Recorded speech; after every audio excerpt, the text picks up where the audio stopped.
Hear ye, hear ye. Yeah. In this future of hip-hop history, I'm here to bring on the people's champ, R.A. the Rugged Man. I'm the champ, I'm the champ, I'm the champ of the... Put your hands up, time to wild out. This is how we do it, we're here to turn it out. Put your hands up, time to wild out. This is how we do it, we're here to turn it out.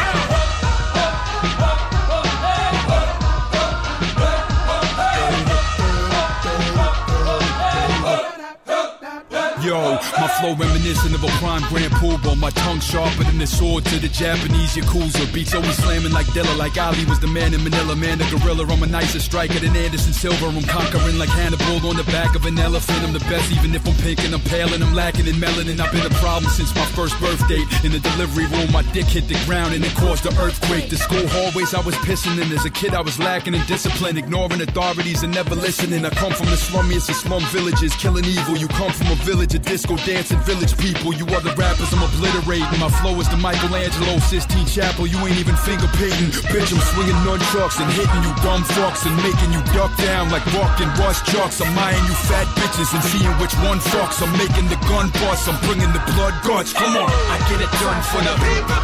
I'm the champ for the people. I bring home the title to the people. I'm the motherfucking champ of the people.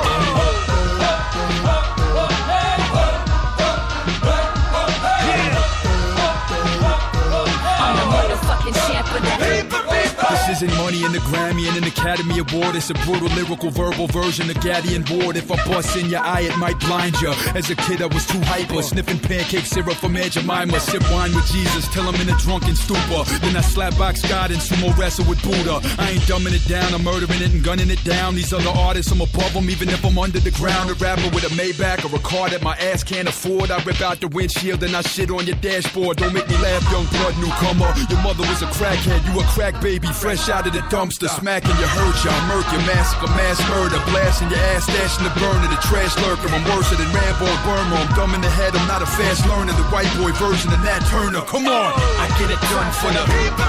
I'm the champ for the people. I bring home the title to the people. I'm the motherfucking champ of the people.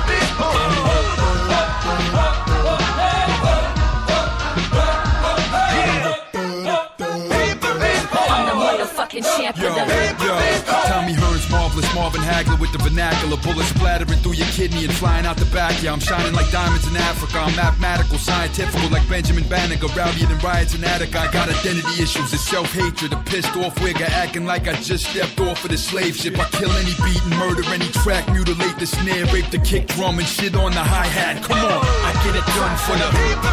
I'm the champ for the people. I bring home the title to the people. I'm the motherfucking champ of the people. Put your hands up, time to wild out. This is how we do it, we're here to turn it out. Put your hands up, time to wild out. This is how we do it, we're here to turn it out. I let it rock for the people. I'm the champ for the people. I really live for the people. I win it all for the people. That's what we are, we just I'm the champ for the people.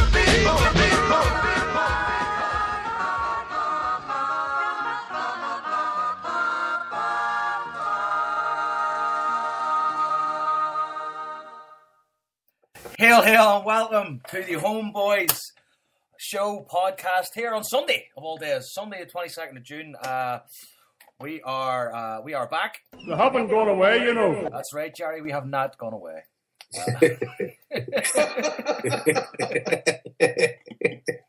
Very good. I've been working on that all week, So, a lot for us to talk about. The last show that was done on the HomeBhoys, under the HomeBhoys banner, was the Who's in the Hot Seat? Podcast. And so all talk was of Steve Clark was named. Roy Keane, for Christ's sake. I don't think anybody wanted Roy Keane. I didn't want Roy Keane. So it was all these names flat around, and then lo and behold, Sally came out and surprise, motherfucker, give us Ronnie Deila. This is going to be an hour of your It's just an ROE soundbite. Right? Ronnie Deila, or Deila, whatever way you want to say his name, completely out of left field, which is I was talking to somebody yesterday about this, and they were like, "What do you think about the new guy?" I said, "I like the idea. It's progressive. I like it." And of course, in this last week, they have announced John Collins as the assistant manager. Just when I thought I was out, they pulled me back in. There you go, John.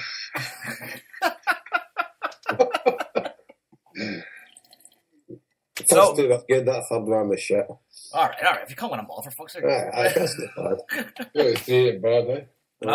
Right, so here we are. We're allowed to talk about. Joined by Jason Higgins, the treasurer of the Kano Foundation. Not a single dime goes uncounted when this man is on the ball. I forgot that. Ethan, boys. How's things? All right. And of course, from his new compound, David Harper, out there in Drogheda. I'm in County Meath, man. I'm in the burbs. Are you in Meath now? I'm in official address, still Drogheda, but it's County Meath. That's right, because there's a crossover there, isn't there, as you come into Drogheda? Right, so I'm sitting here in the suburbs, man. You're lucky to get me, because I don't usually do anything on a Sunday. That's right, you were telling me you don't work on the Sabbath. No. You just sit with your feet up. Your missus, on the other hand, though, she does plenty. Tell everybody what she's upstairs. She's upstairs painting. She's upstairs painting. Harper's downstairs drinking cans on his phone. I seen her a minute ago, and I seen her half an hour ago when she comes in to make me some soup. Jesus Christ. So, here we are. Paul Larkin's out with us today. He's busy. And I think he's going to get busier and busier as the year goes on. As this Asterix year's documentary gathers pace, coming towards November in the release. So, we got plenty to talk about. Where we're going to start, we're just start with Ronnie Deila and the whole complete, curveball that came from Celtic and appointing him as manager. Another one of those. He's kind of the new Dr. Joe. Joe, just first of all, just mention we're not taking any calls today. We're just coming over for a quick chat. No, we're not taking calls because it's just a pain in the arse. We're not taking calls again, are we? Well, we don't know about that. We might do specials. We take calls, but then again, it's not like the phone lines were jammed every week. In fairness, it's not like we're stopping an avalanche. So we're just hopefully this will improve the quality of the sound and stuff like that, which people are don't be making any promises, however. Get us in trouble. No. I'm actually on my phone, so we'll see how that goes. You're right. You have no Wi-Fi yet, have you? No, I've no Wi-Fi because this is Ireland and it takes 5 to 6 weeks to come and flick a switch in your house. That's exactly what it is. And it takes more than one person to do that. One guy's got to drive the van, the other one's got to organise the high-vis jackets, and then the guy's got to go out of the car and do it. So, Ronnie Deila, has anybody ever heard of him before this happened? No. I'd never heard a single word about him. But apparently now, people in the know, I suppose, in European football and in management had heard of him, and they were very, very complimentary of him. He took over. Let's see if I can get the pronunciation of this team right. They were called Strømsgodset. I think that's how you say it. Yeah, that's exactly how you say it, man. I don't know how you would fit that. I don't know what their terrace chants were like. If I'd have fit that one into a song, but you forgot his illustrious playing career at Odd Grenland as well. Is that how you say it? Oh, no, what about the other team he was with? Say that one. What was the other team? IF Ured. It's got a funny letter that's got an A and an E stuck together. I have no idea how to say it, but that's who he played for. And apparently he's a bit of a legend in Scandinavia, like. Aye. So I think we've done quite well to get this guy. We've already had Scandinavian people and like supporters clubs for other teams starting following HomeBhoys on Twitter, so we're obviously still want to keep track of him. That's good stuff. I like that. And he's also the man that sold Stefan Johansson to Celtic. Yeah. Yep. Which is good because he's a quality player. I mean, obviously, he came with great pedigree. He's obviously done very well where he was at. And him and Deila linking up again could be very, very good for the midfield. Maybe he sold him to us because he didn't like him. That would be disappointing now. That would be. Probably not. That wouldn't work out too well. So, mate, what are your thoughts on him, Jason? Have you learned anything more about him since he's been appointed? Because I certainly haven't.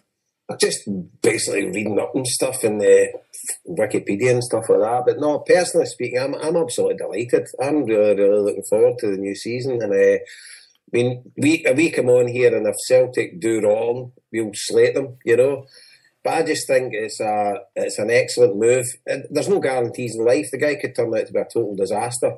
I'm hearing some people saying it's a cheap option. I just don't agree with that at all. I reckon this is a very progressive move for Celtic.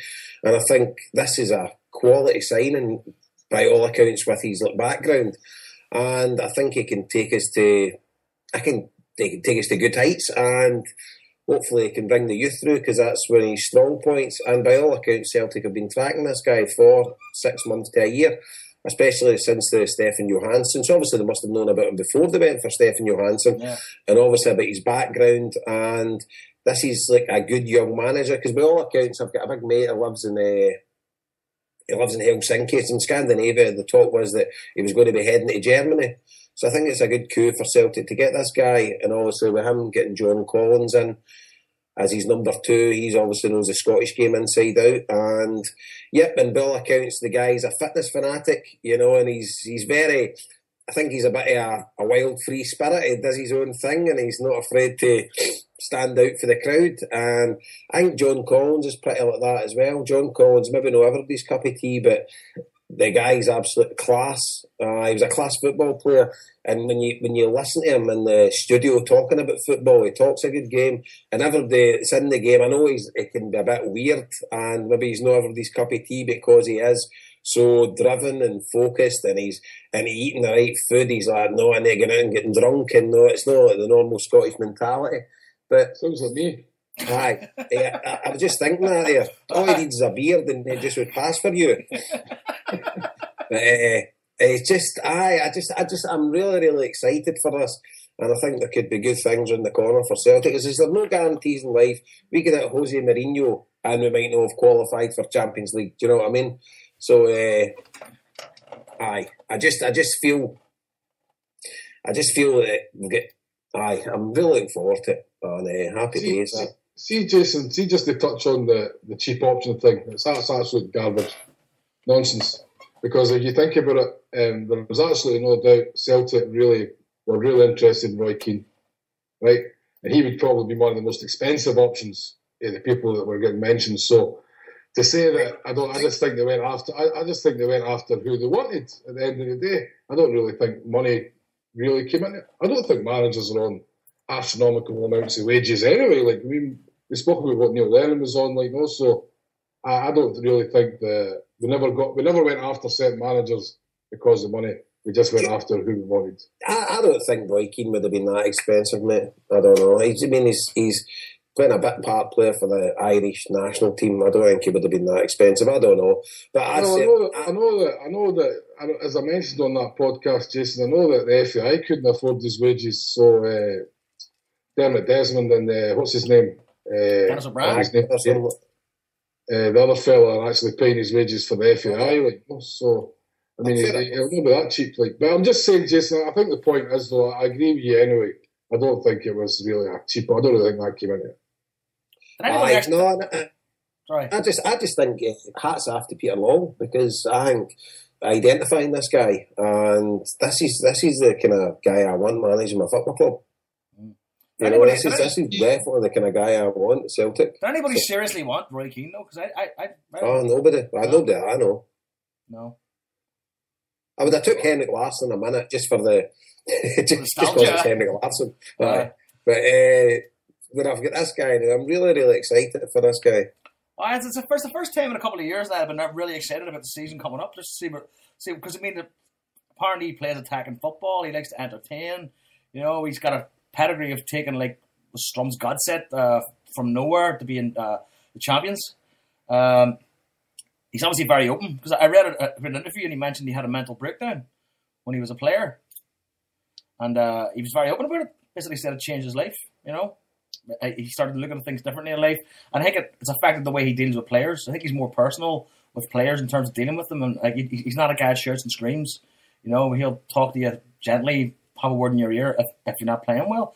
So kind of a new breed of manager, I think also as well, Joe, when his first press conferences, his first couple of press conferences, very, very good personality. Yeah, came across really well, and as Jason said, or you said there, sorry, his football and philosophy and that. I mean, all right, we kind of heard all that stuff for Tony Mowbray as well. But at least it's nice to know that you've got a manager that's coming in who wants to play the kind of football that we want to see. Well, the good thing about it, he doesn't seem to be overwhelmed by Celtic. You know what I mean? No. Which is something that you kind of fear. A lot of a guy in his position might be like, because he's coming from like no offense to Scrum Godset, but like they're a bit of a ditty team in terms of like world football. And he's coming into one of the biggest jobs there is around, and he just seems to be completely at ease with it. Which is it strange that he's not bringing his own sort of coaching staff with him? I don't know. Maybe he'll bring a few with him. Maybe over the course of time. I don't know. I would like to know if John Collins was his pick or he was sort of forced on him. I don't know, but hopefully, as long as he's happy with him, do you know what I mean? As long as but John Collins can bring a lot to the party, you know. And he's as Scotsmen go, there isn't many that's done more than him. You know, on the sort of world stage. I mean, I know European stage in Monaco, but I just think he was an absolute quality player. You know, he was a great player for Celtic. He was also a fitness freak as well, wasn't he? Absolutely. There isn't many Scotsmen that could stand up with John Collins with his knowledge in world football and what he's achieved in the game. I think he done quite well as manager at Hibs as well. I mean, he won them a trophy. He won the League Cup with Hibs, didn't he? Wasn't there? And then he fell out with Petrie, and then he went to Belgium as manager of Charleroi, and I think he done quite well there before going to Livingston, director of football, and he only left Livingston because they started selling players to under him without even consulting them. So it's not like he's kind of failed anywhere, really. No, he probably just had bad luck. Mm-hmm. You know, but I don't think anybody's got anything against John Collins. There was a bit of media speculation about, how's John Collins and Scott Brown going to get on? Because Scott Brown led it back, dressing room revolt against him at Hib, which I think is all just, I think it's blowing that out of proportion. I think John Collins came out and said it himself. There's no problem between me and Scott Brown, and there won't be. So, I think Scott Brown's matured a lot since then as well as a player and as a man, Definitely. So it's just do you know the reason I brought that up though was because I'm pretty sure I heard John Collins' name get mentioned as the number 2 even before Deila got the job, as in like he was getting mentioned in it's going to be Steve Clark with John Collins, I don't know if people were just flinging names out there and try to hit the wall with one, but it seemed to be John Collins was mentioned. So I don't know. I dare say Deila probably had.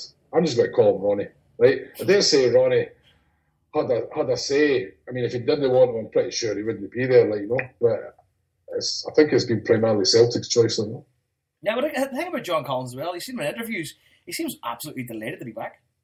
I love John Collins. I'll never went to one Huns game at Ibrox. And it was the game where Collins scored the free kick right before half-time. McStay scored straight right at the start of the second half. And so he gave me a great day at Ibrox anyway. So I'm happy to see John Collins. And the wall. That's a good piece of wasn't it? He's one of the best midfielders I've seen at Celtic, definitely. Has it officially been announced that John Kennedy's going to move up there from the youth as well? I've heard the rumblings about that as well. That's good hope. But he deserves his turn as well. So absolutely. I mean, there's a guy who could have had an absolutely smashing career, but for some prick from Romania destroying his knee. And it's kind of one of those things you fear when you see a guy like that. You go like, that's his life kind of over in terms of football, But he's managed to, Celtic been good to him, and he's managed to make the best of it, and he's clearly making a good reputation for himself. If he's being offered the chance to come into the first team setup. So does that mean like Gary Parker? Nobody mentioned the loss of Gary Parker. He's just assumed to be gone with the rest of them. Well, it's kind of Lennon's man, isn't he? So if Lennon's away, then it's good night Vienna for some of the guys, isn't it? No, I imagine so. So potential signings. I mean, is there anybody mentioned possibly signing this summer under Deila? I've no idea, and I like that I've no idea as well, because what I like the way Celtic carry out their business as well, because nobody had an idea of the manager we were getting in, and nobody picked that, and only as soon as it was out one day and the bookies shut the book, and it's like they'd 4 people as odds on favourites, all the clowns chucking their money at the bookies, this one and that one, nobody has a clue. Celtic do play their cards close to their chest, and I really like that. And again with the signings, if there is any signings coming in, I don't know, but obviously with the World Cup, that's put a span on the work for getting new players in and things like that, because a lot of players that you'd now be looking at now would be playing in Brazil. So see, just talking about people not having a clue, it just shows you. I mean, there was the kit man Aye, the Republic of Ireland put 1,200 quid on Roy Keane getting the job. It was a stick like that. So there you go. So, my question is, how much is a fucking kit man for Ireland getting paid if he's throwing £1,200 on fucking bets? Who's paying these wages? I mean, Jason, one interesting thing I was actually reading today, it was actually some of Neil Lennon's comments on stuff that John Collins had said. Apparently John Collins says that Celtic are going to, I don't know if they're talking about getting away from the foreigners, but they're certainly going to look at signing the cream British talent. They said young British talent. Like they're going to, if you're a Scotsman signing for Celtic, you'd be signed to go into the first team. You know what I mean? They'll not be signing like guys to go and play for under 20s or for the reserves and stuff like that. So no more. They'll develop young guys who'll move on to that stage, but any young British players they'll be looking to sign to go straight into the team, which I thought was quite interesting. I think you're saying young British guys. You're not really getting young English guys for the Premiership, you know. No, you're talking probably like say Gary Hoopers and stuff like that, Adam Matthews. You're not getting Gary Hoopers for £2.5 million now. No, you know they guys are 7-8 million now, so that market's gone. I read an article about a month ago that Gary Hooper, the speculation that Gary Hooper wanted to come back to Celtic, but I think it's pretty bullshit. I mean, I'd heard that as well. I would have had him back a minute. I know you say you never go back, but Gary Hooper was a quality player. I don't hold any grudges with him leaving to playing Premiership. You know, he's English. You know, he went to a crack at the Premiership. He went to maybe try and force his way into the English national team. You know, no hard feelings there. It's maybe not worked out for him the way he'd wanted, but I don't know whether he'd want to come back to Celtic. You know, maybe he would, maybe he wouldn't, but I would have him back. You know, I think he was a quality player, and he'd done really well for us. Wouldn't it surprise you to hear though that if he'd said he wanted to come back when he's looked, because you saw him at a couple of the Champions League games sitting in the stand, and he must have been saying to himself, "Have I done the right thing here?" Like, no. Obviously, his bank balance will say differently, but sitting on the bench at Norwich, and then Norwich perspective, there probably is a wee bit of them.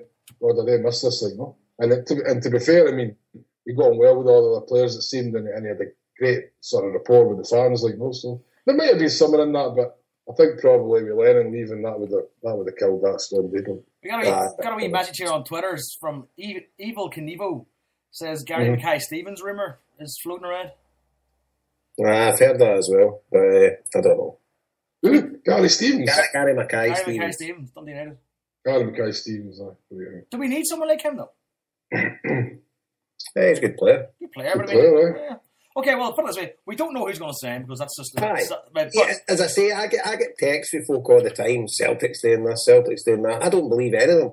Well, who's going to go then? We know Samaras is gone, right? By the looks of it, and I don't know if Forster's going to go or not, right? England, he might get a game in the World Cup now that England are presently out. See the thing about Foster, right? The fact that Celtic came out and admitted that they were interested in signing Craig Gordon kind of gives you the inclination that maybe they're maybe thinking that there's a good chance he'll be away as well. You know? Do you think so? I think Gordon might have been signed as backup because I've talked about Lucas Zaluska's going. That's what I read too. Because I mean, if you're going to let Forster go, you're not going to bring in Craig Gordon. Craig Gordon's fucking held together by blue tack and string. You know what I mean? Lucas Zaluska's probably made more money out of football without actually playing a game than anybody in history. That's true. The old code, a few. Bobo Baldi made plenty of money. I don't know. Who's that boy? Was it Prodan? Daniel Prodan?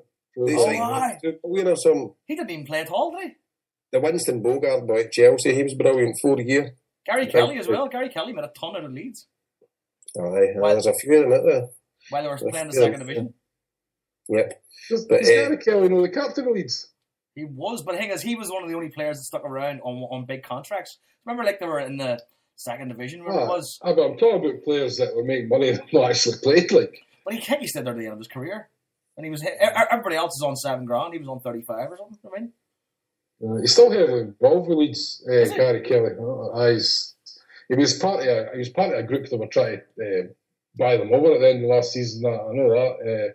He was on 35 grand, and he could roll it by himself. Yeah, that's true. He's back here living in Drogheda, like, no, you see him about the turn and that. He's a hell of a nice guy, by all accounts. Like, no, I've only ever met him once briefly in one of the pubs, but really, really approachable. And that you'll hear, like, no, actually opposite to his nephew Ian Hart, who apparently comes back and he thinks he's Billy Big Time. Like, no, doesn't really have a lot of time for people. But Gary Kelly's certainly the favourite son in this town. They built a cancer centre here in that memory of his sister that dies. So you'll struggle to find a bad word said with Gary Kelly in Drogheda. That's true. I've heard nothing but good things. With lads saying he'd show up in pubs and he's just a regular guy around the town. You know what I mean? Yeah, that's good to hear. You know, no big time Charlie. So anybody, who could we lose? Who could Ronnie Deila cut loose? I mean, there's the likes of Barigder. We cut him loose. Aye, I could see that. Well, that whole trio, Baldy, Pookie, and Barigder. You could see if anybody came in for them. I don't think Celtic would be too hard to deal with, to be fair. Like. But I think Pookie thinks. I read the article about Pookie. I think he thinks Deila's going to be his saving grace. Aye, it could be. Because he's for that neck of the woods, so you never know. Oh, exactly. So maybe he knows something about Deila that we don't know. I mean, as a player, there's always been a thing about Pookie when I've watched him, and you can see it's there, man. I don't know. Maybe they got a bit of vitamins in him or a bit of sunshine. His work rate seems to be fantastic, but I can't fault his ability.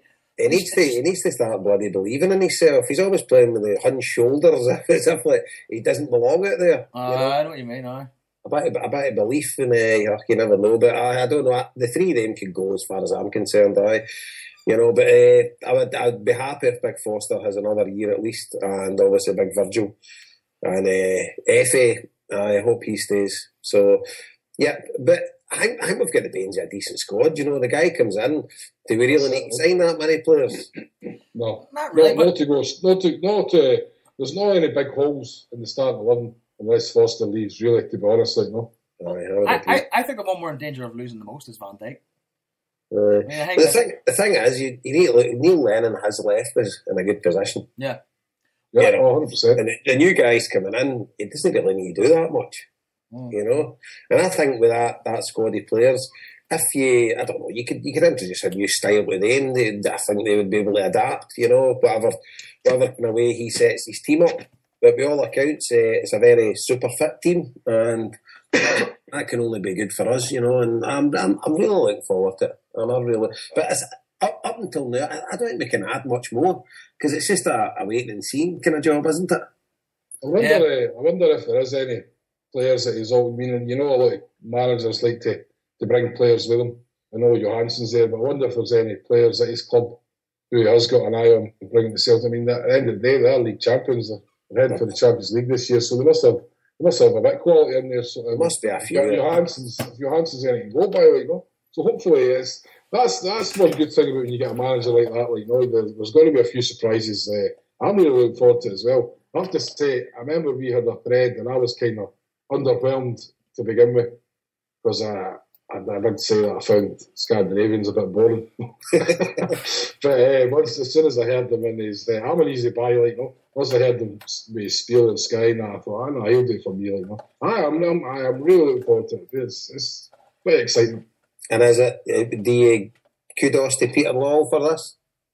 Oh, 100%, of course you do. Right. I'm as well. He's much maligned with support, and rightly so for a lot of things, you know, but I think it's hats off to them, you know. And Jason, as you said at the top of the show, we'll give it credit where it's due, and we'll not hold back when it's due. So no, definitely. I'm just looking here. It seems that Deila was also the guy that brought Johansson to Strømsgodset as well, because Johansson played for Strømsgodset from 2011 to 2013 when he went to Celtic.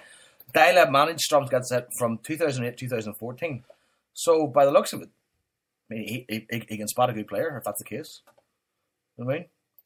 If you pick out a guy like Johansson out of a small team called, Jesus Christ, how do you say this? FK Bodo Glimt. I have no idea what the fuck that says. I've heard the name before. So, I mean, it looks pretty good. He made it, so all signs are positive. I mean, the guy seems to have there's that video on YouTube of him taking his gear off in front of the fans on the pitch, so he's obviously got a bit of passion about him too. So, I'll tell you something as well. I was thinking, right, maybe this means nothing, but we're talking about the World Cup being on and how players and managers are all watching players and that. There's no Scandinavian teams there, so at least we're maybe going to get a free pick at the Scandinavian teams while everybody else is swarming like vultures in the World Cup size like that. There's a fucking reason in that there as well, Harper. that it didn't qualify, you know? I know, but that's what I'm saying. Maybe there'll be a few standouts there that are going to be off everybody else's radar because of the World Cup like that. But I mean, like, you think about it as well, like a World Cup. Effie Ambrose in the Nigeria team that won last night. And so, I mean, Nick, a guy like him could be picked up. You know, as well. I know you have to pay for him because they just signed a new contract, didn't they? Did he? Oh, brilliant. They signed a new contract last season. So, Craig Gordon, it says here, somebody else sent me a message there on Twitter. Craig Gordon's Bratback. Craig Gordon saying as a pay as he plays, suggests he will not be back up unless he and his agent are complete idiots. Then again, how long's Craig Gordon been out of the game? Couple of years. I think, to be honest, with a pay as you play, it's a kind of risk-free gamble for Celtic because I think he's a quality goalkeeper. If he was fit, you know, and if he comes to us, you get him signed up as a pay as you play. But at the end of the day, he's not going to be our first choice goalkeeper. Celtic haven't getting rid of Fraser Forster and signing him. No, that's the thing. Not unless he has some sort of fucking Roy of the Rovers life ahead of him. I don't know, but I doubt it. But I mean, when he was Polly the Fish. When he was Polly the Fish. When he went for, was it 10 million he went to Sunderland for from Hearts? 9 million. 9 million. I mean, he was one of the top keepers in British football then. I mean, he was fantastic. But then it all just went to shit after that. Just injuries, isn't it? If you can prove his fitness, like, so, I mean, I wouldn't be upset to see him sign. But I think he had some pretty severe injuries. Like I think he broke both his arms, or he broke one arm twice. I think he may have broke both his arms. Which for a goalkeeper is definitely a negative. Like, you know what I mean, if you're a keeper. Tommy John surgery. I mean, like, it's not like being the drummer for Led Zeppelin. You can get by on not Led Zeppelin, fucking Def Leppard. You can get by on one arm. You know what I mean? Craig Gordon's going to need both of them. So that's my technical advice for the week for the day. Goalkeepers need 2 arms. That's it, folks. Here at the HomeBhoys, you get all the insight you need. Yeah. So what else can we talk about? World Cup? Yeah. See before we go on anything else, obviously we got a tweet for Jim at the Celtic Graves. Oh, yes. But fundraising raffle. So anyone that's listening to this, if you want to win a signed and framed Scott Brown boot or a signed and framed Virgil van Dijk boot. So first prize Scott Brown, second prize Virgil van Dijk. £5 are tickets, and to purchase tickets, make your donation via PayPal to donate@celticgraves.com. 50% of all funds will go to the Northern Ireland Children's Hospice, who looked after Oscar Knox. So that's Celtic Grave Society. So the closing date's midnight on Sunday, the 22nd of June.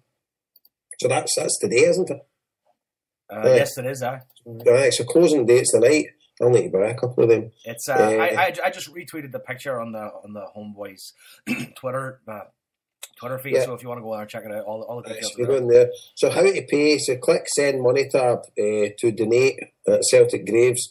So it's £5 in payment method. Make sure the payment made using your debit card is not get charged your 54 pence for the donation. Is not to get charged 54 pence. So do email to recipient subjects Boots Raffle. Put in Boots Raffle. Please input the following details. So the message, put the forum name that you post on, if you post in a forum or whatever, or username in that forum name that they use in that forum, or just put your name or whatever, the contact details. What else? I think that's it. I think basically what they're saying is if you're paying, is it paying with PayPal, Jason? Yeah. Yes. You pay with PayPal. Pay as friends and family. So you pick up the £10 fee. It's like £5 or something, isn't it? They charge you. No, it was a wee bit more. It's not much, but just if you do it friends and family, you pay the small fee you end like no. So it's donate DONATE at CelticGraves.com. So very worthwhile. So get digging deep, folks, because the Celtic Graves are one of the most amazing things that our clubs, the fans have got. And I kept harping on about that mass that they arranged the night before the Barcelona game. That's in Mary's to celebrate the 125th year anniversary. That was just probably one of the most amazing things I've ever been at. And I've been to a few of the I have the DVD here. I watched it a couple of times. And Jim Blay that is actually acting in that as well. And the fact that the money's not got you, Jason, means it'll probably go to good use pretty quick. You gotta tell people. I don't think I should. But I was saying to Harper, I'm partly to blame for that as well, I think. I think you're more than part of For fuck's sake. and by the way, I've got nothing to do with this. Hang on a second. Well, okay, the story goes, right? Well, that's true, actually. Like, it's not actually anything to do with Jason. Well, it kind of is. How? What, for marrying Linda? It's a Higgins problem all over, right? Let's just say that. Right? Anyway, I got the €900 and passed it on to you in good faith, Joe. That's what my fault. And this is where I hold my hands up and say that I may be partly to blame for where the money ended up, right? What happened was I had the cash for the Kano Foundation, right? And the €900 you gave me, I brought it with me. I brought the check over to the Kano dance, and I was meeting Jason on a Saturday. I'm meeting Jason and Linda and Chris and his mate Neil. Neil, is that his name?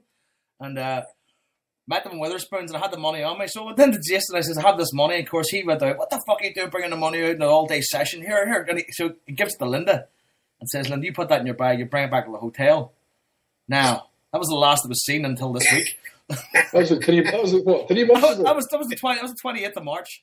Oh, and so as the story goes, Linda's she's coming back today. She's away to London. It's her 40th this year, so her and her pals, if it's a major birthday, they go on a wee soiree away. They went to Rome for somebody's 50th last year. So they've been down in London for 3 nights, and it was before she was leaving to go to London. She got one of her bags out, and she was just cleaning all the crap out of his women's bags, or like the TARDIS. And she goes into a zip pocket in the bag, and she's like, I'm sitting in the living room eating my tea, and she's coming through, and she's like, oh, what's this? And I'm just like, it just says on the Kano Foundation. And I just looked at her, I says, go and count that and see if there's €900 there. And she counted it. I was straight on the phone to Joe Macker and Tommy. I says, listen guys, I've just found €900. So I don't know whether they were being nice to me that they hadn't mentioned it. They thought I'd probably nicked it. I don't know. Can you imagine if Linda had got to London and just opened her bag? Well, hey, fucking €900. Oh, Jason loves me.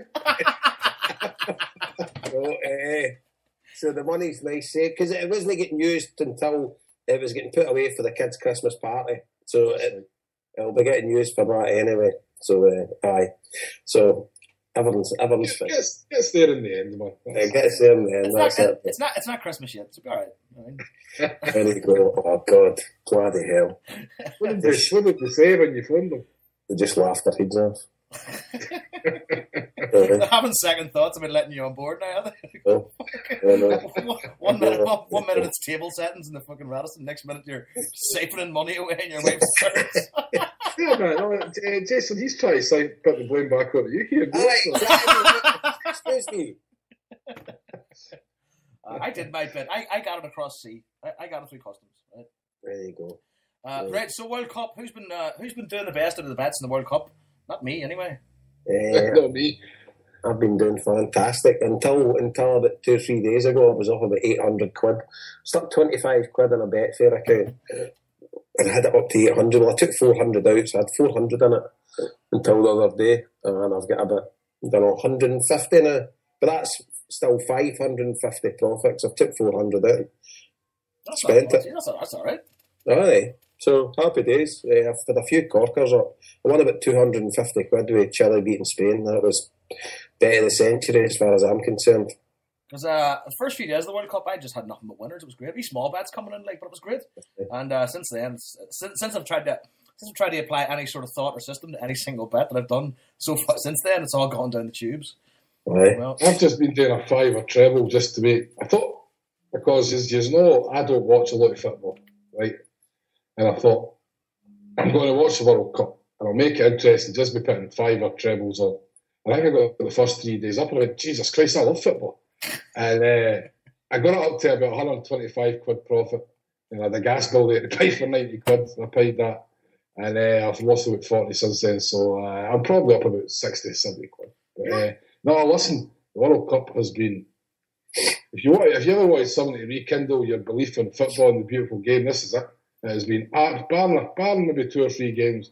It has been absolutely fantastic. Oh, I have to say, I've watched probably 75% of the games, maybe a wee bit more. I don't watch the 11 o'clock game if I'm up at 6 the next morning. So if it's the weekend, I watch it, but not during the week. I missed a few of the games, but oh man, it's been just goals. And I don't know what the average is, 4 goals a game now or something like that. I mean, it's just been absolutely brilliant, man. And there's been some great stories so far, as you mentioned. I don't suppose they're not really a dark horse anymore, Chile. But Chile were fantastic to watch against Spain, and there's been other ones as well. Costa Rica, absolutely brilliant. I thought they were I don't know, there's been some great stories. Like, I've absolutely loved it so far. Did you see the video of Sully Montari walking around the poor areas of Brazil handing out cash? What's that? Sully Montari, the guy used to. I've seen a photo of that. He plays for Inter Milan. He still plays for Inter Milan. He used to play for Portsmouth. Right. But he got a special sort of pass from his manager or the boss or whatever. He wanted to go out and see the underprivileged kids in the streets, because obviously fucking Brazil is known for that, like, you know, like street kids in poverty. But there's a video of him. It's obviously somebody. Well, they can't be that poor. They're holding phones, videoing him, like. But he's just walking around the streets, and he just has a handful of cash, and he's just handing out to people. Kids just walking through the streets, handing out money, right? Which I think is brilliant, like, you know, for a guy like that. So, must have money in Chile. One thing I have noticed, do you notice when Brazil play, I've never seen one black Brazil supporter in the crowd. You know that? They're probably all outside getting beaten. I think obviously the corruption within FIFA, and I think obviously the protests and stuff like that outside the stadium, that apart, it's been an amazing World Cup. Just for a solely football sense, it's been absolutely brilliant. I've loved it, but all the stuff that goes along with it. I mean, that stadium that's got built in Brasilia, they haven't even got a team that they've got a team that plays to a couple of hundred folk. So there's going to be this big pink elephant there, the 40,000 stadium that nobody's going to use. Didn't they build that stadium Amazonia in the jungle? Aye, one of them there. I think the team there. There's no roads. Gets a couple of hundred folk to go to watch them. But it's when you look at the vastness of Brazil and the country, and I think it is. They've had 10 years to get it together, and when you look at some of the stadiums, some of the videos that are coming out of the stadium are half finished, and it just doesn't look safe at all. But all that kind of stuff aside, the Argentinian games, the atmosphere and the crowd has been phenomenal. You know, that's just the amount of Chile fans that bunked in. Did you see them? I see them knocking down walls. Aye, and then the guy with the Everton Chile shirt on it, he's obviously got a bit of that for his Scouse comrades. But no, I think Mexico have been excellent. My highlights for me, Costa Rica, as you say, Harper, Chile have been brilliant. I expected it would be brilliant in Mexico. I think Mexico have been really good. But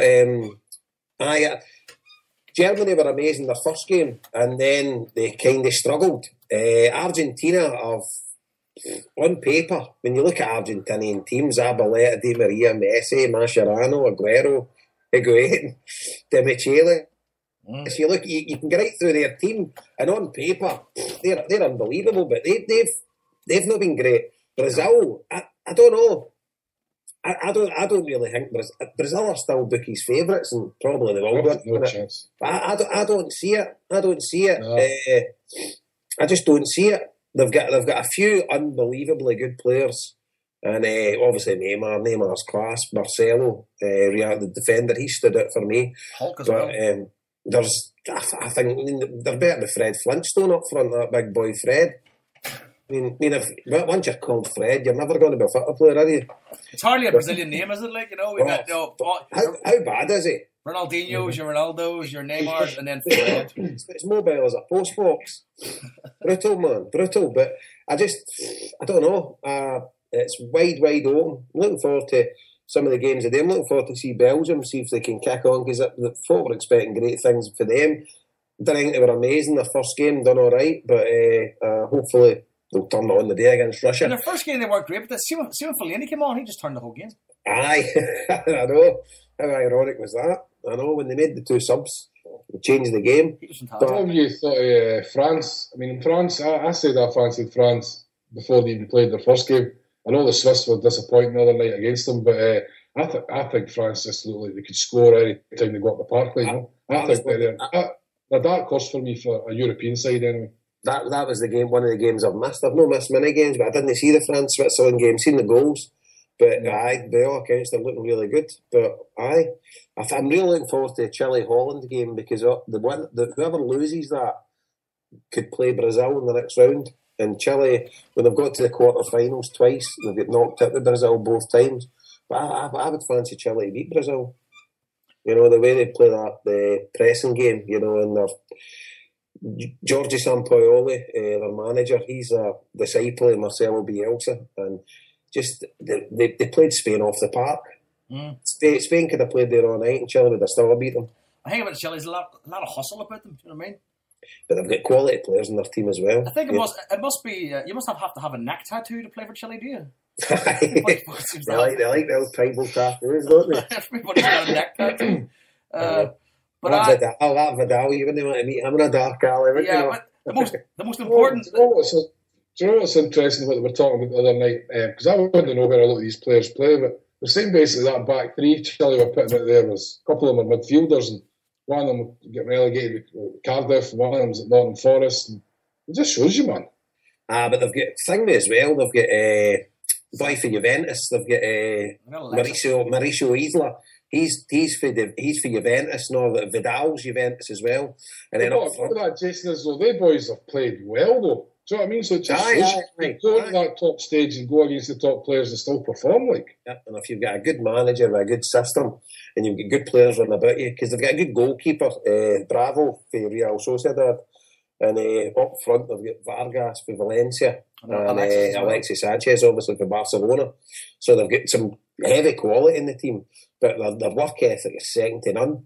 You know, and they can run all day. But the thing for me is, there's with Spain, right? Everybody knows the ability that Spain's got, and they're probably the best national team any has ever seen. See, in our adult life, you know, they're winning the European Championships, winning the World Cup, and if they could have been on and won this World Cup, they'd probably been immortal. Yeah. But you're looking at Chile, and Chile's got a weakness. Australia played on their weakness with cross balls, you know, with Tim Cahill, and how good was Tim Cahill? You know, and they played it, but Spain just refused to cross the ball in the box. You know, and it was just meat and drink to Chile. Chile could have played there all day. Spain just didn't have any answers for them. And that's how, see with the Spanish team, obviously they're far better than anything I could ever muster up at the football park, but they just don't seem to change their style of play. Their A game is unbelievably good, but they don't have a B game. They just keep going at their A game and keep going at their A game. But that's what's brought them so much success. But I watched in South Africa, Chile were very unlucky to get knocked out of Spain. They beat them 2-1, and I think Chile stood a penalty, and then they got a goal disallowed as well.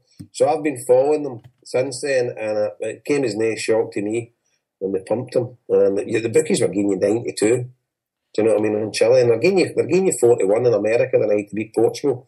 That's my bet tonight. I think the USA will beat Portugal. Portugal. See, talking about good managers, do you know who I was absolutely delighted for? The Costa Rica manager the other day. I've never seen anybody going tonto like that at the side of the pitch for 90 minutes. See, with Costa Rica, when they beat Uruguay. See when they got denied that it was a Stonewall penalty kick right before the goal, and the ball came out of your mascot, but he did that. The manager was gone bananas, man. I love seeing all that, like, you know. And do you know what's been quite good with this World Cup? The way the referees and that, they've let players say how they let them celebrate.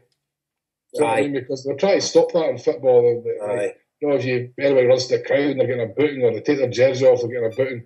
All the subs coming on and all that, and some of that's been brilliant. And they are adding the time on at the end, so it's not like it's like time wasting and all that. I think that's been a good thing about this World Cup. The best thing about this World Cup is watching England beat Pesh again. see, to be fair, their first game against Italy, they were brilliant. You know, they were well unlucky. I'd bet Italy to beat them, but England were well unlucky. You know, I thought they played really, really well.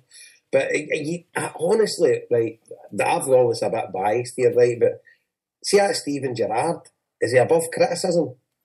He's not played in the 2 games and nobody mentions him. No. Like, not by anything else. He's been posted missing. Jason, me and Joe obviously have polarising opinions on this guy, Eamon Dunphy, right? But he's one of the guys, a lot of people in Ireland didn't like him because they're Liverpool fans. He's been calling out Steven Gerrard as an imposter in big games for years. And I've been saying it myself. Liverpool should get rid of him 5 years ago. completely found out at this World Cup. I just think England looked like a pretty ordinary team against Uruguay. I mean, Uruguay are no great shakes. Suarez is the big difference, obviously, but they just look ordinary. Do you know what I mean? They're not a bad side, but they're not ordinary. Aye, they are ordinary, but they're talking about your bloody Roy Hodgkin. Who they got to get? Fucking Sam Allardyce. You know, mate, hey, think about it, right? You're talking about English managers. Harry Redknapp, biggest crook in the game, they'll not touch him. Sam Allardyce, Alan Pardew. Who else? Kirbyshley. What other English managers is there out there? Alan Partridge. But it's, you know what I mean? There is nobody they can turn to. No, unless they want to go for another foreign manager. And again, it's another classic example of the English media being the worst enemy to the English football team. You know what I mean? Because before they kick a ball, they're the greatest team that's ever played the game. And then see when they play pish and they lose, then they're just pointing to players going, well, he's not good enough, and he's not good enough, and he's not good enough. And somebody takes a fall for it. And that's got to affect everybody in the team. Do you know one thing I've found? Oh, sorry, Jason, you go. No, I'm just thinking about, you've got Ross Barkley there for Everton, and he's the future of England's midfield. Why not play him and get rid of Gerrard? Because Gerrard's not going to play in any World Cups again. No. You know, why not play with your kids so that just play with your team, just let the shackles off, let them go, do their best, and then you've got a team ready-made for the European Championships. Germany would have done that.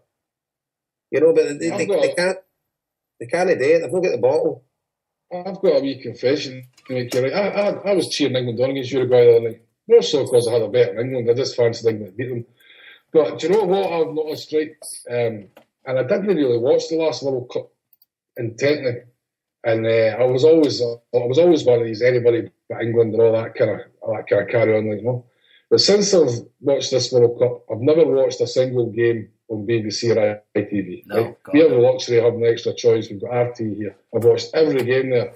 And the fact that I'm not watching these pundits that they have on the BBC and that, I found myself not really being that bothered about England, if you know what I mean. Yeah. Whereas before, I think it's true when you hear people saying it's actually the pundits in the media that piss you off about England more than us. Because I quite like some of the players. I quite like Wayne Rooney. The fact that they were making him a scapegoat before a game even started was just pissing me off. I was delighted when he scored the other night. Honestly, I was delighted for him because it shut a few of them up. I mean, he set up the goal in the Italy game as well. Like, you know? So I was kind of delighted for Wayne Rooney. So I did find myself, wasn't that? I mean, obviously I was kind of wanting to get beat because they're still your rival, you're Scottish and it's England and that, no. But I didn't have this kind of, you know, when you've got to Facebook and Twitter and it's just this pure hatred for England. I didn't find myself really having that anymore. Like, you know. I just love ripping I think that's probably because of watching it on Irish television. I don't either. You know, I think it's just a total wind-up for me. I've got loads of English mates, you know. It's your rival, of course. It's a wind-up for me. I couldn't really care about them, you know. But Adrian Childs, if you see that big clown gutted, that makes me happy. Because what does he bring to the party? Fuck all. You know, fucking. I mean, you're lucky getting RT over there. See the guff that we get, you need to sit through with him. Did you see the video? I heard they called Neil Lennon Scottish. Aye. Did you see the video of Martin O'Neill? I did. Cannavaro. Putting him in his place. That was brilliant. Like, I love it. He just turned it into Vieira. I've won 2 of those European Cups. Many of you won. Aye. Brilliant. I was reading Joe. I said to Childs as well. A lot of might be sitting here with specs. I did play the game. I thought I was his best bit to Childs. Yeah, and he said, like, I didn't wear glasses when I was a young man. I'm glad you're pointing that out now. You know? I was reading last week, Neil Lennon will be joining RT as well for some of the games. I know he's done stuff with the BBC. I think he's done most of the games where a Celtic sort of connection's been involved. But I was reading that he's going to be doing RT as well, so that'd be quite good because Neil Lennon's excellent. Like, he's a really, really good pundit. Like, aye. But not the funny. Somebody pointed out to me a few weeks ago, they had Fabio Cannavaro, Patrick Vieira, and then Robbie Savage. Aye, Robbie Savage. You know, like 2 World Cup winners and a Worthington Cup winner. Who the fuck picks these people? Jason, do you know what's bananas? The Aussie Ardeleys here on RT, like, and I swear they should have subtitles along the bottom. Don't be publicly honest. It's unbelievable, man. It's pretty funny, but I love me Aussie, like, no.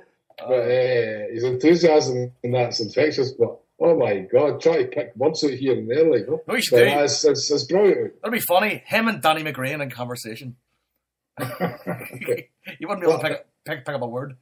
What about Messi yesterday? Was that his man. calling card? Was that him just arrived? I don't think so.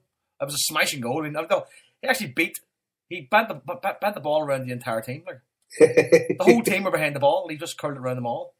It was a smashing goal. I think like say Messi will come into the role when you go into games that are knockout. When he gets into the knockout stages, you know, it's a different game then. Like. Yeah.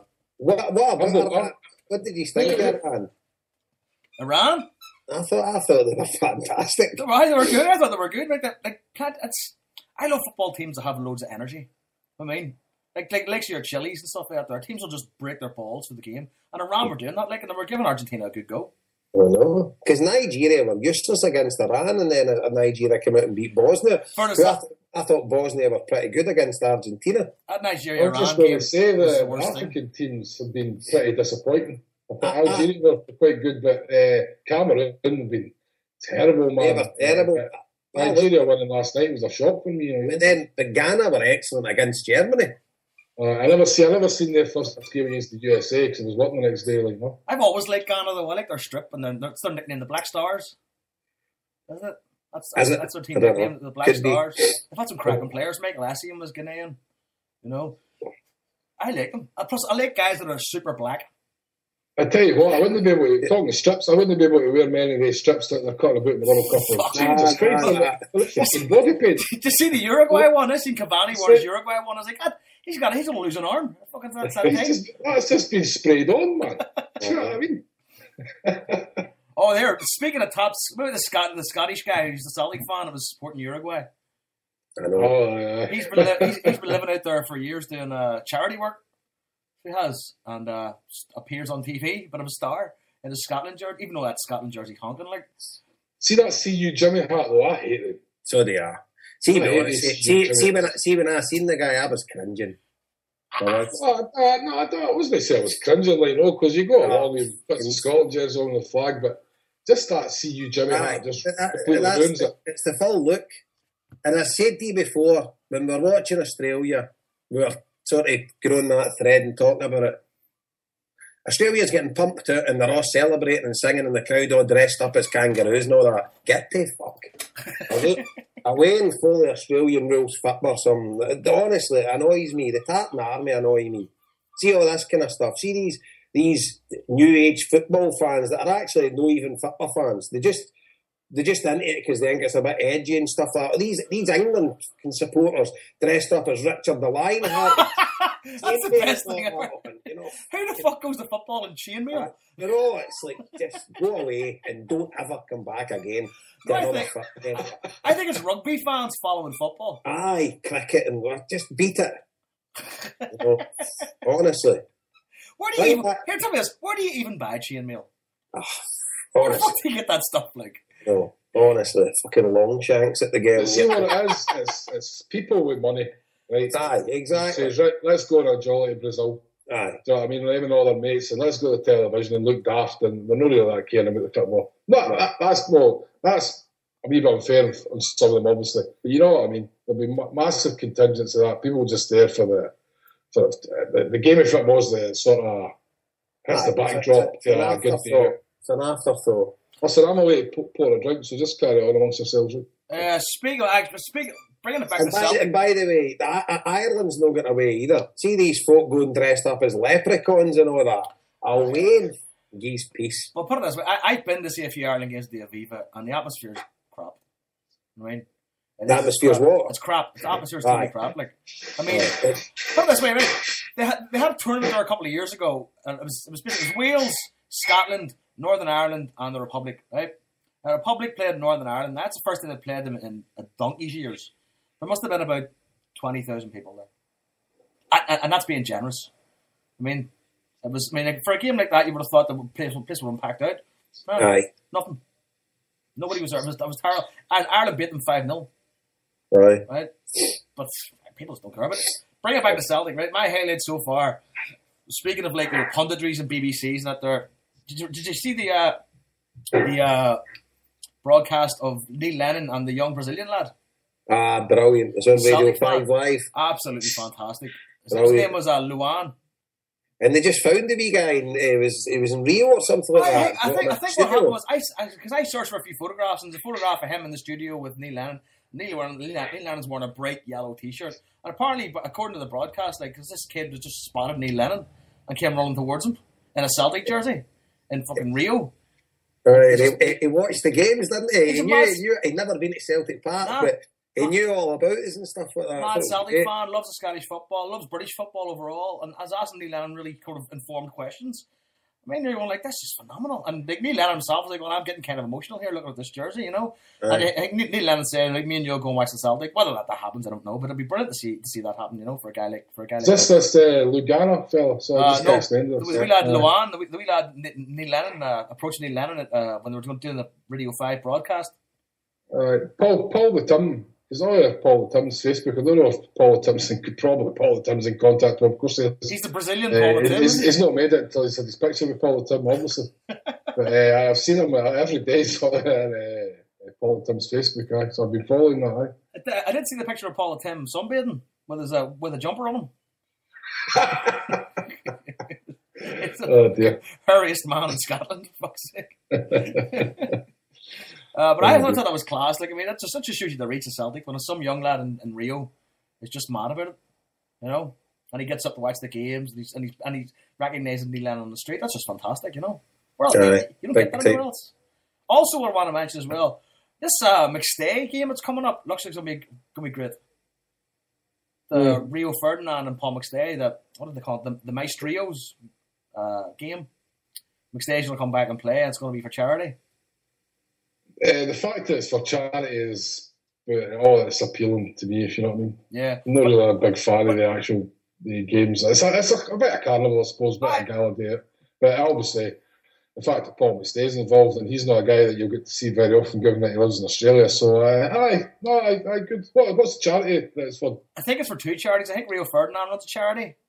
I don't know what it's called. Just the Celtic Foundation or something, is it? I think so. I think, but it was amazing to watch the video of Rio Ferdinand. Like, I never knew that Rio Ferdinand was a huge Paul McStay fan.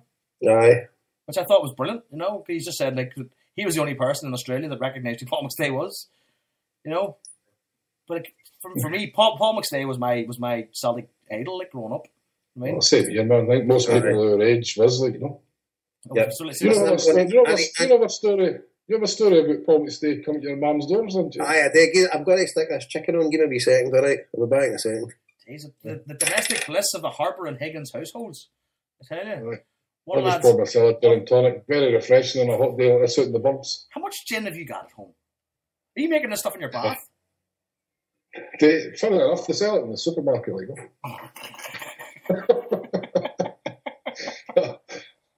Do you know what I done yesterday? I bought a bird bath and feeder. Why? I'm really getting domesticated. I've got two wee gnomes as well, one in Mets colours and one in Celtic colours. Oh, Jesus Christ. Fucking gnomes. Gnomes and bird baths? Right. You fucking Snow White? Sitting there. I just have visions of you sitting there drinking your gin surrounded by finches. Cut the grass yesterday. No strimmer, so I had to use the lawnmower on its side. And I could do it all, man. Most people do that. That's not surprising. Like that's a people who live in a home generally do something like that.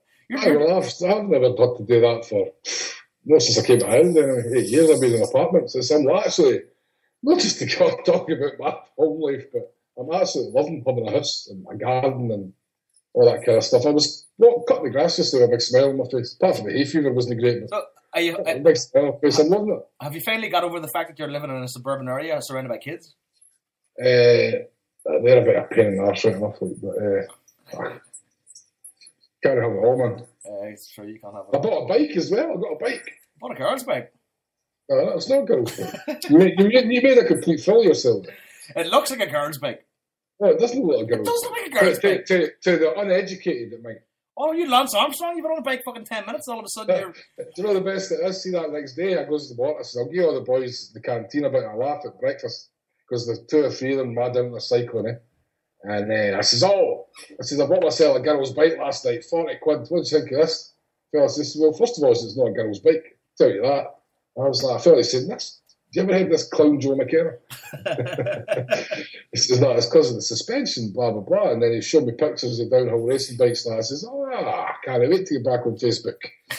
Listen. Sort of these fools that... I should have known anyway. Tom Dick Foolery. It tells you he's got the word fool in his name. You know what I mean? Once I see a frame like that there that goes down, I think that's for girls. See, when you look at those saying, I'm like, how am I getting this for 40 quid? And you get a closer look, the chains are rusty and the brakes aren't working. Sure. Blah, blah, blah. But of course, we're about 40, 50 quid to get it set up. But no, I'm good to go, man. Cycling about the bumps. What's your plan then? What do you mean? Are you going to become a fitness fanatic? You'll cycle the walk? No, but it's a good walk into Drogheda for here, so just to be able to nip down the bike, you know, But I wouldn't cycle with the roads here, man, because maniacs, you'd be killed. I can see you cycling down to Sarsfield someday for the game, and then fucking tipping yourself. That bike could spend a lot of time. I was just going to say that, or you're going to end up tipping yourself into the Boyne with the fucking thing. I went out at 10 minutes the other night, and honestly, I couldn't walk for about an hour. Where I see you to save me from myself talking shit here. No, what else are we going to talk about? The mixed day thing, the match, that'd be good to go to. See this game from Barcelona, sadly playing Barcelona at the Aviva. Was that bullshit, or is that something that's still to be confirmed? Apparently, it was Barcelona still had to confirm for their end, if you know what I mean. And as far as I know, I don't think it's happening. Fuck. Hello, that's me back. So, there we go. One bit of sad news, Joe, we should touch on. I don't know if maybe you were going to touch on at the end. It was the death of Jerry Conlon. We can just leave it then if you want. We'll just bring it up now. It's very, very sad to hear that. Jerry had died. I mean... only 59-year-old, was it? See, he just turned 60 a couple of weeks ago. Young man, like, no. But apparently, Nick, no one knew that he was sick. Apparently, he had some issues, with his lungs. And he got pneumonia and he got a chest infection and he was in hospital. And I think it just went downhill from there. Yeah, it's terrible. It's terrible news. I mean, the guy spent a quarter of his life, in prison for something he didn't do. Lost his father due to it. His family life was destroyed. Had to suffer all that trauma. But then when he came out, he just spent the rest of his life campaigning to get people out of prison. I mean, it was him and Paddy Hill and the likes of Paul McLaughlin at Mojo that got Barry George out of prison. So for talk about a guy who had changed the course of history. Because very, very sad to hear that, Joe. Really, really sad to hear that. Because before I met Paddy there for the podcast a while back, I had called him during the day, and it was Jerry was on the phone. Jerry had answered the phone because Paul was driving, and I was actually supposed to meet Paul, Paddy, and Jerry. But what had happened was Jerry left his phone in Limerick, so they were halfway to Dublin, and they had to turn around and go back. So by the time they got back to Dublin, Jerry had to get the bus back to Belfast. So I didn't get to meet Jerry, unfortunately. But by all accounts, he was a smashing guy. And I know people that know him or have met him.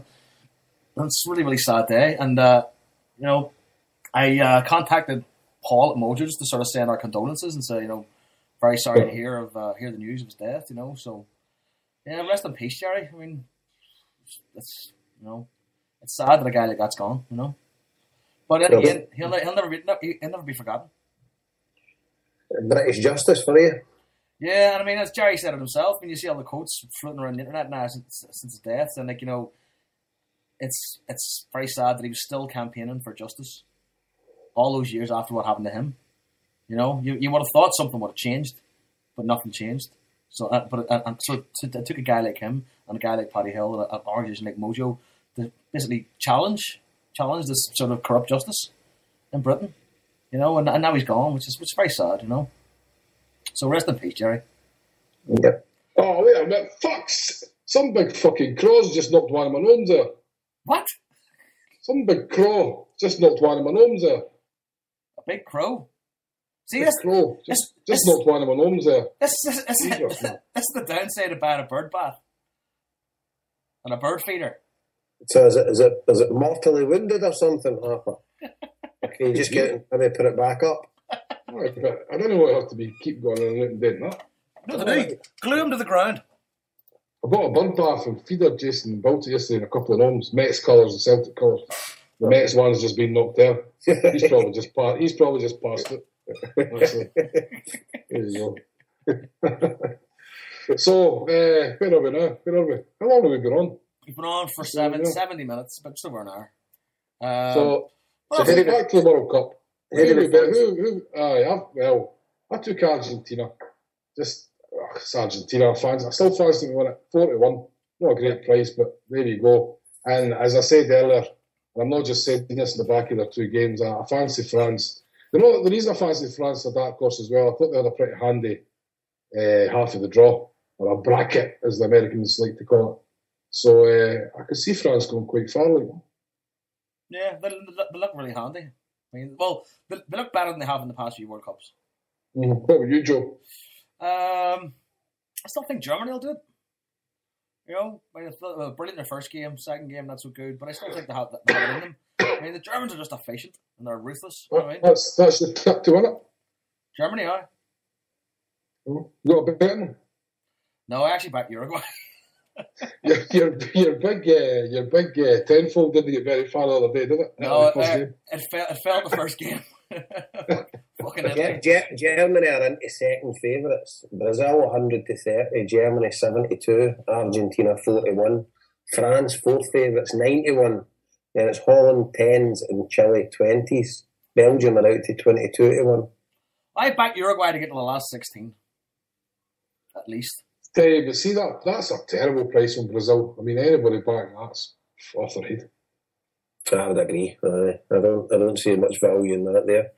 But who knows? Who knows in need? But I just I think maybe Argentina's a bit of a slow burner. You know, they've just no set their hair on fire. But 2 wins. Yeah, it's true. You know? What about the shaving foam? What do you think of that? Good, I like that. That's good, though. I like that. I think it's a really good idea. Hope that I catches on. I put a strip outside the bedroom door and put a tin of paint in beside me. I think it's pretty good. What about this goal line technology? I still don't understand how that works. Neither does Jonathan Pierce, apparently. I've seen that. He hasn't a clue how it works either. But it's something that's inside the ball. But does the referee? How does the referee find out? Is it on his watch? Is there something that lets him know? Like, or?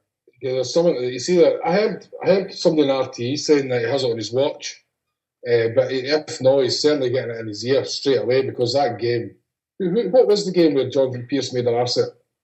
It was. But it hit the post and it didn't go straight over the line. They showed that one first, then they showed the one on the line. It was France again. It was France's first game. It was Deschamps and the other manager were having a bit of a set to it. That's right. It was Benzema, wasn't it? It was you can't really say anything against it because it obviously works.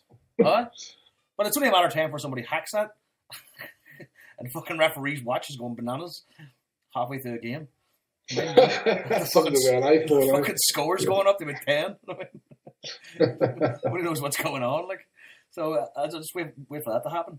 It's been quite good because see the first couple of games there was some really dodgy refereeing decisions. And you were like, Jesus, didn't tell me this is how it's going to be for the entire tournament. But I think those couple of games aside, I think the referees have been pretty good. I was watching one of the guys that plays for Switzerland. I recognise his face, but I couldn't remember where I seen him from. It was your man Lichtsteiner. Remember him? Right. Remember playing? No, I don't know. I remember him to the game, but I can't remember what you. Do you remember him? Because I was watching. He's a smashing player, right? I was watching him going like, I know him, and I just knew him because he looked like somebody from a film. But he's the guy. Remember playing Juventus? Gary Hooper was getting wrestled in the box. Aye. That was him. All right. So I was like going, prick. I would never remember that. It took me about 20 minutes to figure it out. Like, I was like, I recognise his face, and it was him. He was the one constantly just dragging and pulling Gary Hooper down. We should have had penalty after penalty in that game. So fuck him. So where are we at now then? We've done the way. Oh, you know what? No, we haven't talked about that I thought was brilliant. One of my highlights of the summer. Ross McCall. Aye. Buying Celtic jerseys for the entire cast of 24. I didn't even watch 24. And I don't think I've seen Ross McCall in his band of brothers. Do you know when Paul put that tweet up, I had no clue who any of them were. And I still don't. He's for Sutherland. I didn't even notice him, and I don't know who Ross McCall is. Did you ever see Band of Brothers? I think I did, aye. Is that a World War II thing? Aye, Tom Hanks. The guy But one of the guys he bought the jersey for, if you remember Band of Brothers, there's a guy, I can't remember what his character was, but he slowly goes mental through the show, and his hair goes very white, and he starts losing his marbles. But he's one of the guys on the show. I've forgotten his name. But he used to go out with Jennifer Love Hewitt. I've got no idea. See with films and stuff like that, mate. I'm gone. See, there was a thing you can look up on YouTube a few years back. I don't know if you used to listen to the early Lost Boys shows, because there were always a kind of running joke they were trying to get Jennifer Love Hewitt on the podcast, because she was on one of these late night talk shows, no, like the Jay Leno show. It's Craig Ferguson show. It was Craig Ferguson. That's like, he's Scottish, and he was saying, "Oh, I hear you're into the football." And she goes, "Oh, I'm a big Celtic fan." He's like, "Celtic?" She goes, "What? You're part of the Thistle?" And she's gone, I'm a big Celtic fan because of my boyfriend, Ross McCall. He's obviously mad for Celtic, like, no? But he, if you go on YouTube, remember the time James McAvoy did that answer questions and he didn't know a fucking single thing? No. But James McAvoy, Celtic did a thing where they interviewed like James McAvoy and they asked him like a series of questions to test his knowledge in Celtic. And James McAvoy doesn't seem to know anything about Celtic, right? But they did it with Ross McCall. And he was like, and he seems quite knowledgeable. Like he seems to know what he's talking about. You know what I mean? He's obviously a proper supporter. And they asked him a couple of like really tough questions, like, you know what I mean? And he got them. But at the end he was like, "Am I ahead of McAvoy?" That's good. But I think see, you talking about that the pictures with the strip. What's your views on the strip? I've still not seen it in person. Do you know what I mean? I was going to nip into one of the sports shop in Swords yesterday, but I didn't. Friday, sorry, I didn't have time. I've relaxed my view on it. I think it's better now than I thought it was at the beginning. I keep tossing and turning on it, but I seen somebody, a guy on their Facebook, James Downey, Joe. James, and he had it on the day, and it looked quite good. No saying it looked good because it was on him, because he's no fucking model if he's listening to this. But put it this way, obviously it's going to fit me. The bear belly going to be looking at him, but it looked quite good on a pair of jeans, if you know what I mean. And I think that's when you see the full kit in the pictures with the shorts and that, it looks not bad. But I was kind of wavering when I first seen it. It looked too tartany.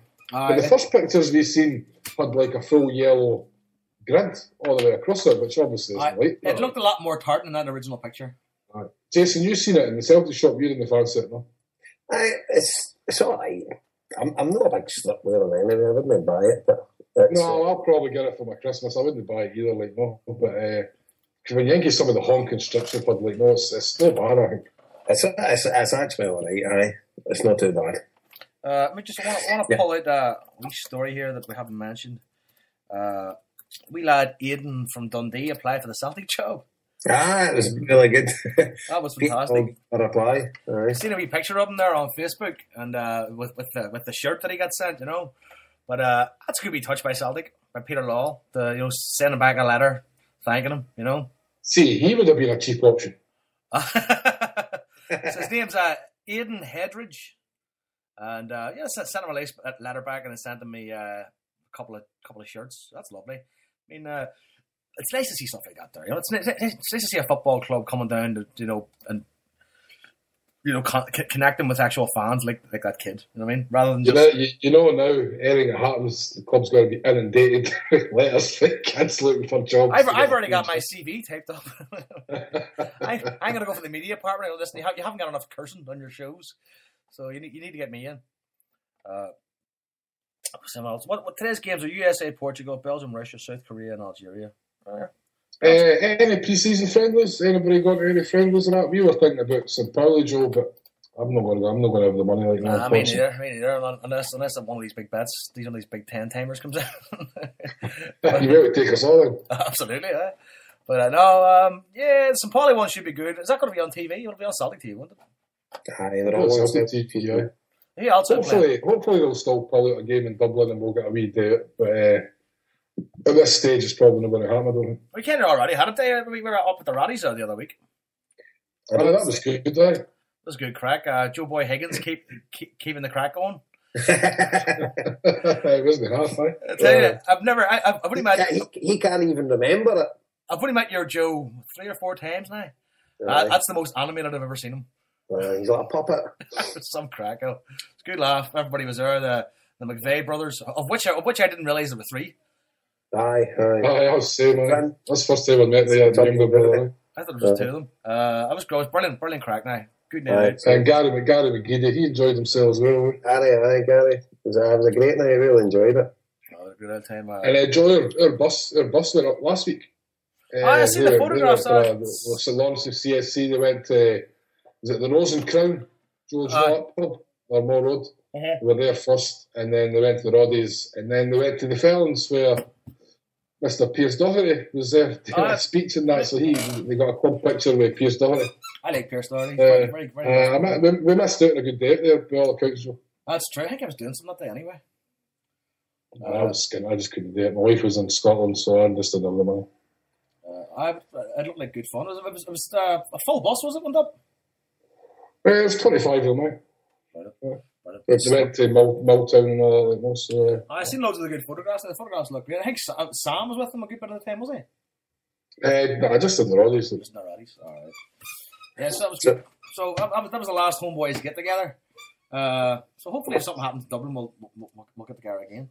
I don't think Celtic have basically announced all their games. You know, playing I think that's playing the Helsinki against Spurs on the 2nd of August, and so we've got Austrian training camp, isn't it? Then a Rapid Vienna and some Austrian team, then Dynamo Dresden, then St. Pauli, and then Tottenham Hotspur.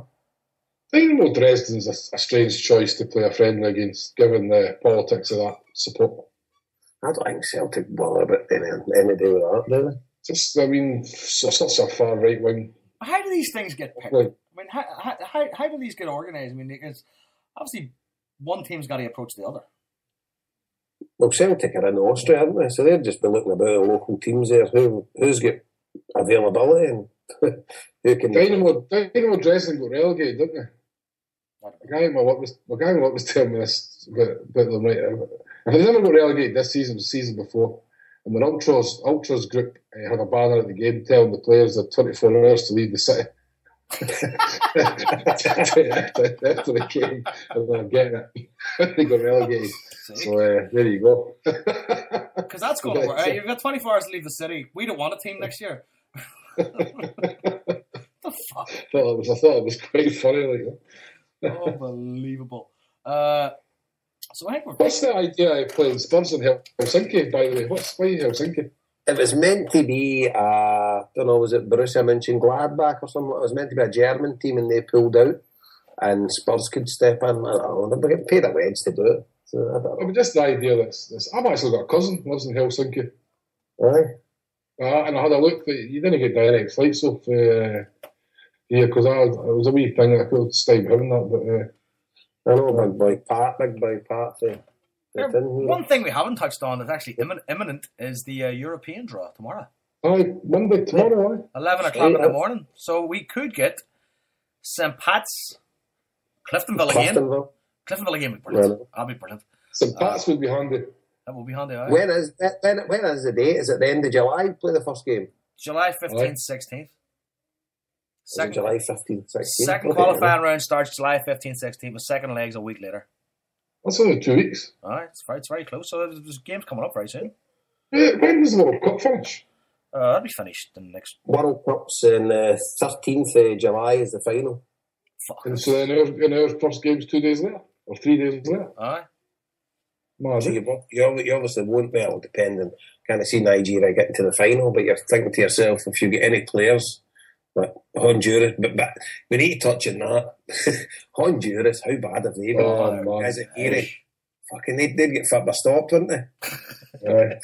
See when you look at it, you're thinking, how some of these teams, like, well, how are they even at the World Cup? I mean, obviously they're there on whatever their merit, but there must be too many teams for that CONCACAF getting in or something. I don't know. Well, there's plenty of teams down there, isn't there? Like, you know who's been surprisingly good? Australia. Do you know what? Now that they're out, I'd like to see Rodgick. Rodgick's there, eh? It'd be nice to see if he got a bit of a run out in the last game. No, he didn't get picked for the team, I don't think. He's not in the squad. No, he didn't. Oh, I thought he did. He got bounced. But speaking of that, I was reading a good article of Tony Watt the other day. He's a guy that nobody's mentioned yet. Now, Deila's come back in. I mean, you got Tony Watt back there. And depending is he back? He's back, is he? He's back, aye. His time at Belgium's done. And according to him, I mean, him and the Belgian manager at Liège didn't get on too well. But part of me also thinks that Tony Watt's probably his worst enemy. But I mean, it'd be nice to see a guy like him come in and do really well. You know, because if there's one thing we need, it's fucking striker. You know, a goal scorer. Well, it's one of the ones. It's a clean slate, isn't it? You and I, and you hope he'd make the best of it. They both make the best of it, but we'll just wait and see. You know. But I like Tony Watt. You know. But I don't think he's ever going to come close to anything better than that goal against Barcelona, which is brilliant and a bit sad as well. Because I mean, the best moment of your career is kind of over. Oh, you never know. Oh, you never know. But I mean, I don't know. Unless he does it again. I don't know. Well, exactly. Hopefully he'll get a chance. You know, if he comes back, clean slate, and I'm sure Ronnie the new man, Ronnie. I don't know how to pronounce his son, but he'll obviously want to look at other players. He's not going to cast anybody out. No. You know, so fingers crossed he turns it on and we've got like a new striker. I actually want to read that story real quick because it was a very interesting article about Ronnie Deila. He was very honest about his mental breakdown. Let's see if I can find it here. This is going to make for great radio, isn't it? Me typing. Mental breakdown. Because I think he was very, very... It kind of reminded me of Neil Lennon, the way Neil Lennon spoke about his depression. Ronnie Deila was very open about it, you know. So talk about how you can cope. Okay, here's here. There was a time after we had twins, we moved a couple of times, but I had a mental collapse. I was coaching the youth team, working on the side, and playing the Norwegian League was just too much. The guy I coached the youth team with told me, Ronnie, you're not smiling anymore. You need to go home and relax. I felt the emotions coming. Okay. He said he kind of avoided a big mental collapse, but he obviously got to the point where he couldn't take it anymore. And I think what he said was, he said it's made him the man he kind of is today, and the manager that he is today, having kind of dealt with that. Because I think he got injured as well. He was saying he spent a lot of time at home watching Oprah Winfrey. So obviously he's quite a sensitive guy. Watches Oprah. So I think I like a guy that's that open and that honest. You know what I mean? Because if a guy like that didn't come out and mention, say, like, oh, I've had a mental breakdown, you know, at some point down the line, the Daily Record, the Scottish media are going to use that against him. Mm-hmm. You know what I mean? Or they're going to make an issue out of it. I was talking to a guy yesterday. The guy played for Dundee United back in the day. And I said to him, I said, what do you think of Scottish media? And he just rolled his fucking eyes. Right? And this is a guy who had he conquered skin cancer when he was when he was a player in Scotland, you know. So he wasn't a big player, but I mean, even him at a low level, playing for Dundee United, he played for Dundee. I mean, even his opinion of the Scottish media was like, oh, they're just a nightmare, you know. And all they want is salacious stories and shit that they can throw at you. So I think something like that there, with Deila being so upfront about his life, really kind of nips that in the bud a bit. Well, I hope it does anyway. You know. Mm. So I think is that us done? Aye, that's 4:30. Football's going on half an hour. So. That is true. I think so, mate. Jason, what's your top tips for all the bettors out there, the gamblers? The day my 3 bets, and I've got a single in Belgium, got a single in South Korea, and I've got a single in the USA. Yep, America's a top bet, 4-1 to be coaching. Because there's talks Ronaldo's looking fit, you know, and Portugal were guff game 1, and I just think America's got a good team spirit, you know. Don't get me wrong, I'll not be shouting on DeMarcus Beasley. That is shite. But did you see some of the pictures Jack Dempsey's, Jason? Seen some of the pictures all over America, the way the crowds. They shut down 33rd Street, obviously, where Jack Dempsey's is on, like, after the game, like, on the ring, there's about 1,000 people there. Because, you know, there's quite a lot of soccer pubs, as they call them, in that street. Did you see in Chicago, it showed you that there were a public screen in Chicago? There was thousands at it. Showed you quite a few public screens throughout the States. They're getting into it. Maybe well, they have that New York City FC now, don't they, as well? It's starting up. All right. The less said about the better. Down with that kind of stuff.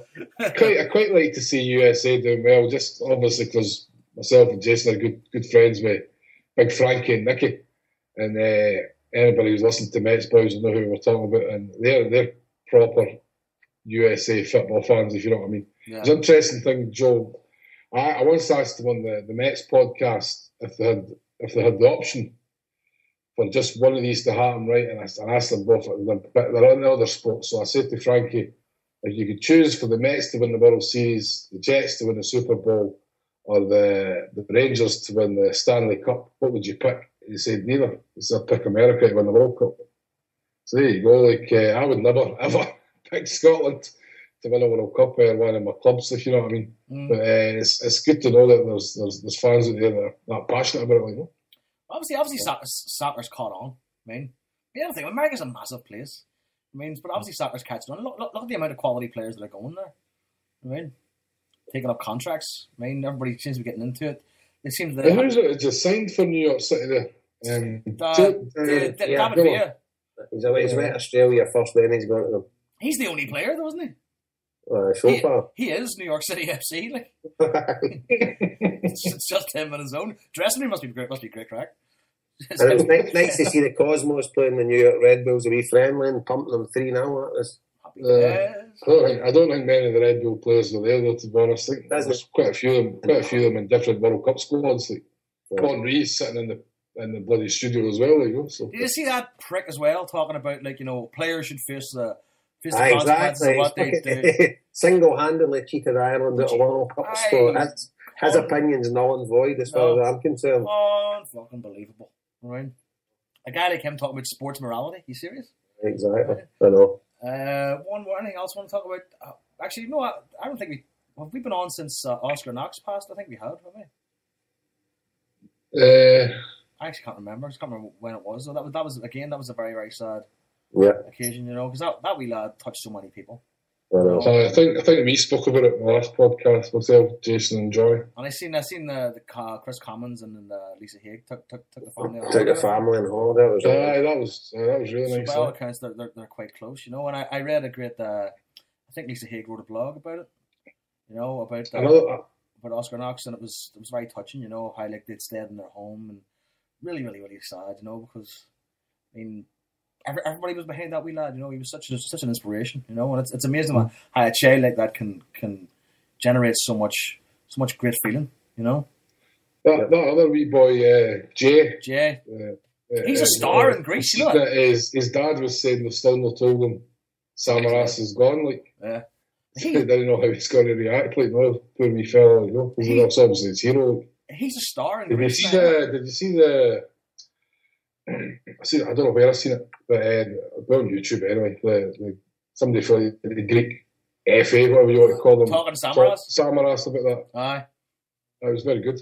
But I mean, Sammy's obviously a very humble character. He said, like, you know, I've this, you know, this is big now because it's on TV because people have seen it. But I think Samaras is pretty known for being a guy who's got a big heart, you know. He's had a pretty good World Cup so far. Samaras, but your Greece are just shite. I mean. Poor side as well. You know, and Greece overall as a country and the football team was just completely just in the shitter. You know? Sweeping generalisations here. No, I just mean like there's all Greek nations in the shitter. That's my chances of a job at the UN done, isn't it? Shouldn't even laugh at that. I know, but sure, here, it beats the time that xenophobic nonsense. It's better than the time Harper thought kebabs were a Greek tradition. And I got pulled up for that. You called the racist. Samaras makes a good kebab. For God's sake. Kebabs are Turkish.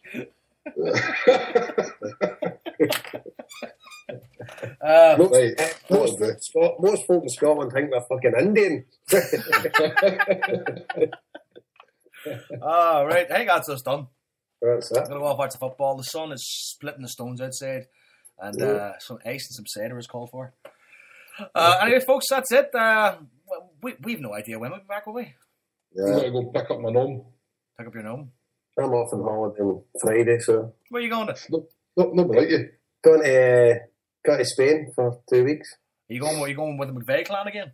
Yeah, aye. So we've got a week in Torremolinos at a hotel, and then we've got a week at that villa we went to last year. You got your chili top packed. Fucking right. Get it right up. Alright, that's us done, folks. I'm sure at some point, if we have another show coming up, we'll let you know. But For the time being, take it easy, enjoy the World Cup, enjoy the sun, wherever you are, and we'll talk to you all soon. Hail, hail. Hail, hail. Take it easy.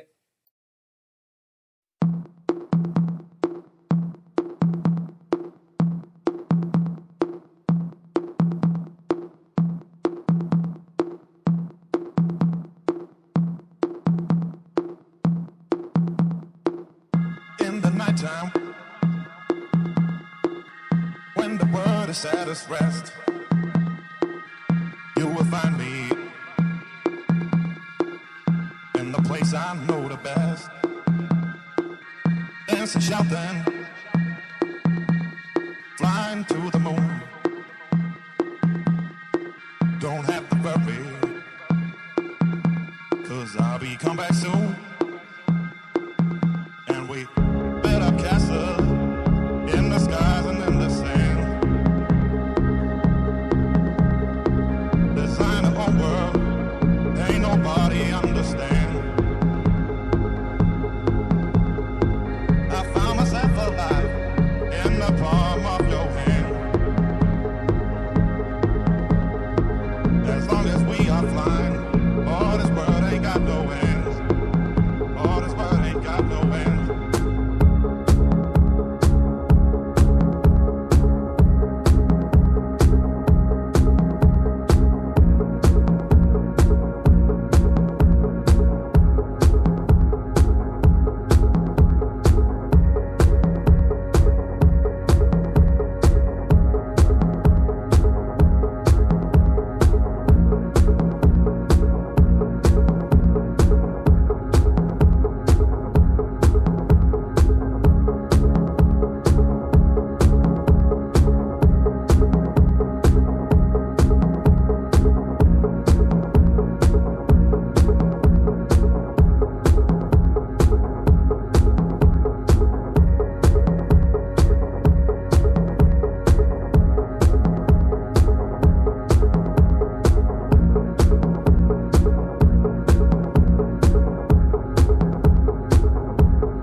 In the daytime,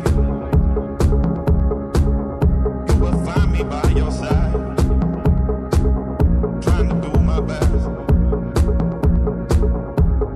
trying to make things right. When it all turns wrong,